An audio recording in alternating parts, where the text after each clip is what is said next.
বন্ধুরা, আশা করি সবাই ভালো আছেন। তো বন্ধুরা, এখন যে বিষয়টা নিয়ে কথা বলবো সেটা হচ্ছে সাকিব খানকে নিয়ে। তো সাকিব খানকে নিয়ে দুটো আপডেট উঠে আসছে। একটা হচ্ছে সাকিব খানের আপকামিং সিনেমা রায়হান রাফির সাথে, যেটার নাম হচ্ছে তাণ্ডব। তো সেই বিষয়ে কিছু আপডেট উঠে আসছে এবং তার পাশাপাশি আবার একজন বিখ্যাত পরিচালক অনন্য মামুন স্যারের সাথে তার একটা ছবি আসতে চলেছে, এরকম কিন্তু একটা আপডেট উঠে আসছে। সেই ছবিটার নাম হচ্ছে শের। এবং এটাও নাকি বলা হচ্ছে একটা প্যান ইন্ডিয়ান ছবি হতে, প্যান ইন্ডিয়ান না পান ইন্ডিয়ান কিছু বোঝা যাচ্ছে না।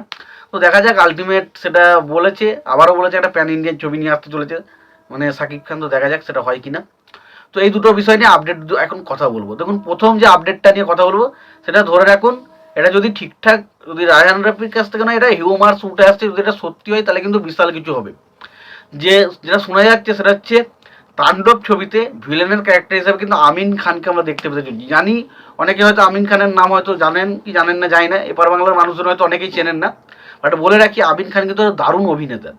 তিনি কিন্তু বাংলাদেশের অনেক ভালো ভালো ছবিতে তিনি কিন্তু কাজ করেছেন এবং একসময় তিনি একজন বিরাট বড় সুপারস্টার ছিলেন বাংলাদেশে। তো এই আমিন খান এবং সাকিব খান তারা যদি একে অপরের সঙ্গে ট্যাসেলে যায়, সেটা কিন্তু দেখতে আমার চরম লাগবে। এবং আমিন খান খুব ভালো মানের একজন অভিনেতা, এবং আমি চাইবো যে আমিন খান এবং সাকিব খানের ট্যাসেলটা হোক। এবং যেটা আছে সাকিব খানের যে রায়হান রাফির পরবর্তী ছবি আছে তাণ্ডব, তো সেখানেই কিন্তু এই ভিলেনের ক্যারেক্টার হিসেবে কিন্তু আমিন খানকে অ্যাপ্রোচ করা হয়েছে, এরকম কিন্তু আপডেট পাওয়া যাচ্ছে।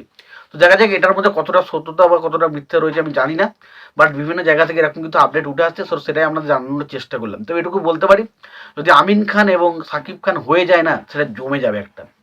এবার দ্বিতীয় যে বিষয়টা নিয়ে কথা বলবো সাকিব খান নিয়ে, সেটা হচ্ছে সাকিব খানের আপকামিং সিনেমা, যেটার নাম হচ্ছে শের, যেটা আবারও অনন্য মামুনের সাথে আসতে চলেছে। তো তিনি আবারও প্রমিস করেছেন যে তার আপকামিং সিনেমা শের, সেটার শুটিংয়ের কাজ শুরু হবে।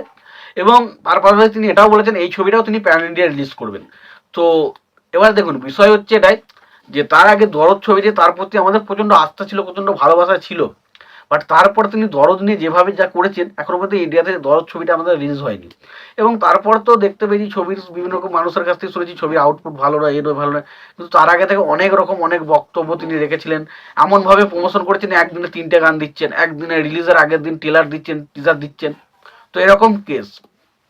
তো এই মানুষটাকে কতটুকু বিশ্বাস করব সেটা বলা খুব মুশকিল। কারণ সত্যি কথা বলছি, তিনি হয়তো তিনি একটা অ্যানাউন্সমেন্ট করলেন যে শের ছবিটা আসছে, সেটা নিয়ে আমি খুশি। বাট এটুকু বলতে পারি, এখন দরদ ছবিতে তিনি যা করেছেন আমাদের ইয়েতে, তো সেখান থেকে আমি সত্য অনেকটা হলেও এর মানে অনন্য মামুনের প্রতি বিশ্বাস হারিয়ে ফেলেছি। তো সেই কারণে এখন আমি অত কিছু বলতে চাই না। তবে দেখা যাক অনন্য মামুনের সাথে থাকতে না শের ছবিটা আসে কিনা।